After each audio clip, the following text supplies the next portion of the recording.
Well, some big news today, as I told you, that this week is really going to be crucial onto who United is going to be signing in first. And we're going to hit to get stories of Manuel Ugarte, he's a 23-year-old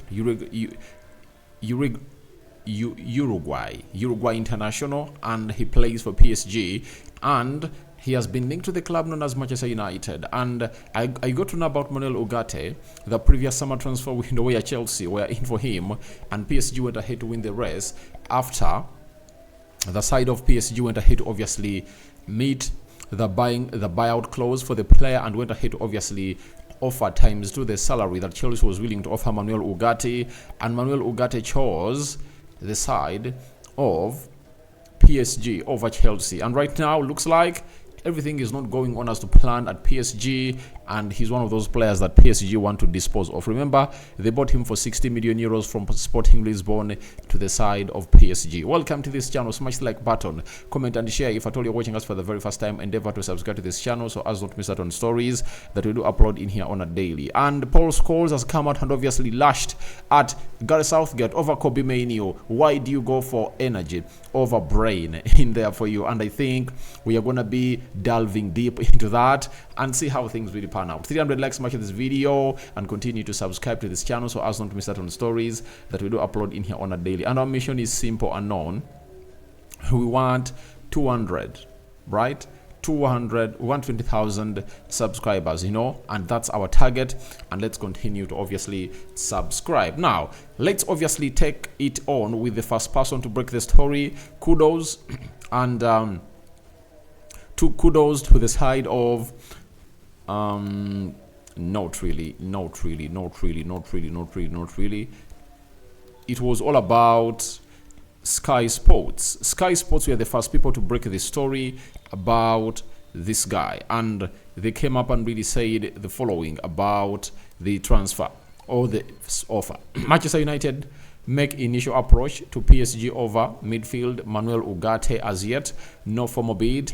Discussions are continuing internally over next steps. So United have gone ahead to make an offer, right? Have made an approach to PSG over Urgate.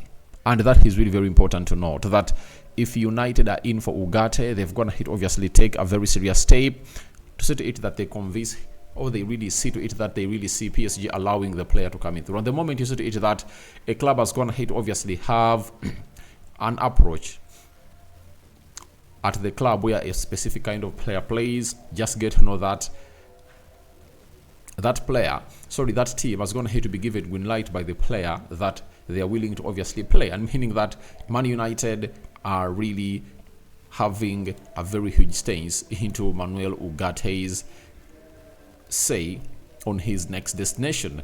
Then another journalist known as Tanzi came out and told us that Manchester United have made an opening offer to PSG for Manuel Ugarte. It has been rejected, but negotiations are still open. So the offer was rejected on arrival by PSG, not because PSG don't want to sell, but I think there is a particular or a specific amount of money that PSG are looking in for to see to it that they sell this guy known as Manuel Ugarte. And Jacobs Ben also came out and confirmed to us that PSG have rejected an offer from Manchester United for Manuel Ugarte, dismissed quickly as wasn't close to club's valuation. Several suitors interested in Ugarte. You get? Who first called was the guy Lionel Thomas from Sky Sports, and I was going to be given credit. Now, we want to know first and foremost how much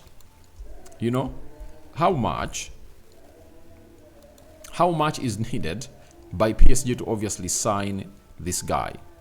You understand? That is the most important bit of it all that we need to know in here for you, because I don't think that PSG would obviously want 60 million euros for the player known as Manuel Ugarte. That is it, because he hasn't gone ahead to be playing football ever since they brought him on. He hasn't gone ahead to be playing football ever since they brought him on into this side. So to my understanding, I believe a consensus will be reached because there is intent for PSG to sell and there is intent for Manchester United to buy. So if those two are there, that means the negotiations will obviously go on as to plan. And you can't tell me that PSG even want more than 60 million euros for the guy. And if United have been looking at Yao Neves and he's really expensive, why not them go in for a player they can get in for 50 million euros? Because I believe if we give PSG 50 million euros, guaranteed fees, and 10 million euros of add-ons, they'll obviously get us Manuel Ugarte, but he plays as a CDM, because most of you will be asking themselves, where does this guy play? Manuel Ugarte plays as a CDM, and he's a central defensive midfielder, and he's really young, 23 years of age. And when you look at the project anticipation of Ineos and Eric Ten Hag, they really want in young stars. And for young stars, why I want them to come into the club of Manchester United hugely, you know exactly what it means with Eric Ten Hag and young stars. He's going to really help very many youngsters evolve into world-class players. And I think if you really want to see it that Man United gets where we deserve to be, let's get in these youngsters. You know, imagine Ugarte, Kobbie Mainoo, and Bruno Fernandes in that midfield. And that really takes us to a huge question on the future of Casemiro. United are looking like they want to move on Casemiro, and he's out of their plans. Because for Manuel Ugarte, when it comes to the club of Manchester United, he'll be given a salary of like £140,000 a week. And remember, Casemiro earns close to £350,000 a week, meaning that in his salary can be divided into three, can be divided into two, and every player can earn like 150, and a balance of like £500,000 might be thrown else to another player that is coming in through. You understand? So I think if United are going in for a man like Ugarte, that shows you that they are wanting to do the needful to see to it that obviously gate in him and see Casemiro out. And I think if they get in Ugarte, it will be simple that after getting in Ugarte, £21 million to get in Amrabat. If you're having two CDMs, Amrabat and Ugarte, competing for that position, I think it will act well. Amrabat starts the season for me, if at all his deal is made permanent, he starts the season with Kobbie Mainoo. Reason, Ugarte won't have enough time to train with Manchester United in the preseason because he's playing in the Copa America, and he might join us a little bit late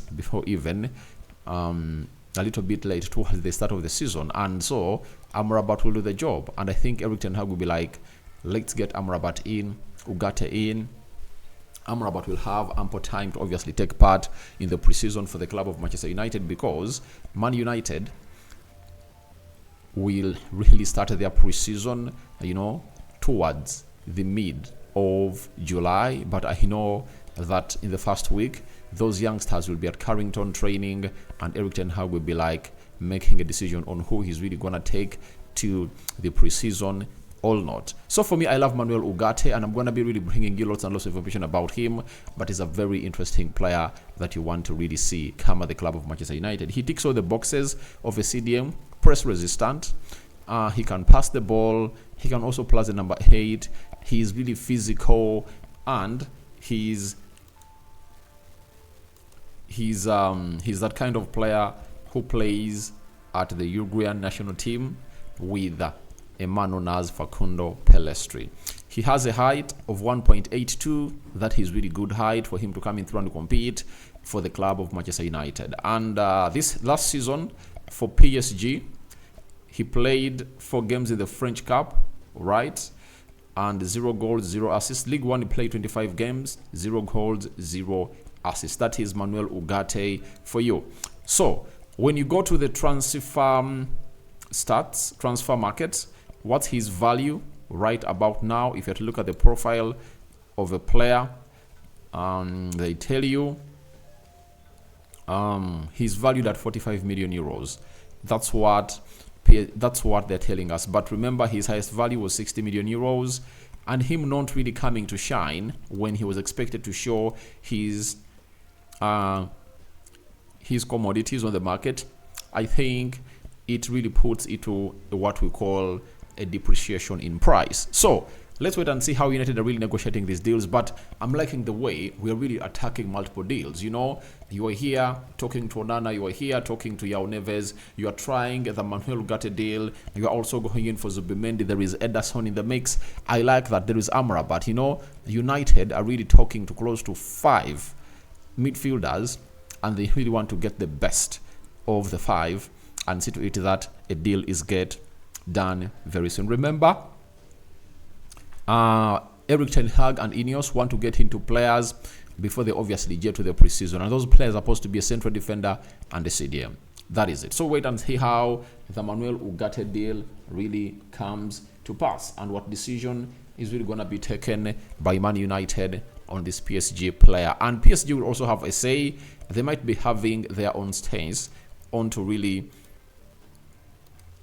selling him or not really selling the player. Now, Paul Scholes yesterday night said, you think of Toni Kroos with Germany, he just makes them play football. Rodri with Man City and Spain, I think Kobbie Mainoo has got the ability to do that. And I've been really saying this on several occasions, that some managers don't deserve certain teams. When you look at the team of England, they have no player like Kobbie Mainoo. Even the manager of England came out and said they don't have a player like Kobbie Mainoo, but I'm shocked that he's not really using him to full blast. You get? And he has only gone ahead to play, I think, like 8-10 minutes, and that came in through in the first game when they are really beating Serbia by 1-0. So, Kobbie Mainoo is really one of those players that Scholes is advocating to go into the starting 11 of England. And with news dropping yesterday night that it looks like the side of England is ready to obviously drop Trent Alexander-Arnold for Conor Gallagher. And Paul Scholes said, why are we obsessed with energy when we should be obsessed with the brain? And he's really right. The brain, football intelligence is the best. Anyone can offer you energy. And I don't think that Kobbie Mainoo doesn't offer you energy. He offers you energy, but it looks like this manager is wanting to do the things that Sven Goran Eriksson and Fabio Capello went ahead to do at the England national team when they're really managing England between 2004 and I think 2010 respectively. You remember how they went ahead to obviously get Scholes out of the midfield and they played him on the wide left. And out of all those 2 players they really considered to be those 2 players they considered playing ahead of him, all those players couldn't obviously match the levels of Paul Scholes in the brain, you know? And they got the brain and they played it out wide, you understand? And after all that, it was total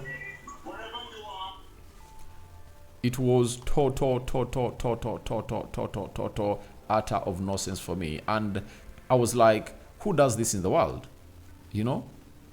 I was like, who does this in the world? And I think he doesn't want Kobbie Mainoo to be another victim of that circumstance that went ahead to obviously affect him at the side of England. And I think he's really right. He has got the mandate to obviously speak and really say everything that he really wants in as a guy. Because when you look at how they're really treating Kobbie Mainoo, you're like, who does this? You know, every manager in the Euros is craving to be having a player like Mainoo and obviously play him regularly into his starting 11. And England is having gold, but they're not putting it to full usage. That's where it turns out to be shit. And that manager won't really get England the best. And I think the only way to save his job is to go ahead and do the needful. And what's the needful you're talking about? Let him, obviously, win the Euros. That's when he's going to silence us. But the moment doesn't win the Euros, then he won't be fit to be the manager of England. And the words that will be coming from us would have gone ahead to be authenticated. And by the way, he has gone ahead to lose everyone in the media, even the ex-England internationals, and not with him. They believe that he's really betraying a young star and he needs to be playing. And even Carl Palmer, you ask yourself, why isn't Carl Palmer playing? Why isn't Anthony Gordon playing? You tell me that if I told you it was Rashford on that bench, only that team wouldn't have gone ahead to get in the starting 11 of England. He would have, but the manager of England is doing huge utter of nonsense for the team. So guys, thank you very much for watching through. I call upon for your reactions into the comment section below about Ugarte offer rejected by PSG. First Ugarte offer rejected, but it looks like United are not yet done. They look like they're really chasing in for the next big thing, and that is Manuel Ugarte. May the living to God bless you abundantly. Rokan David remains my name, and don't forget to subscribe. And by the way, Erik ten Hag also wanted Manuel Ugarte way back in the summer of 2023, but we were so much focused on getting in Mason Mount, and I believe if we had gotten in Ugarte first, the rest would have gone here to be history, and we would have gone here to go into this drama with the side of PSG. I'm out.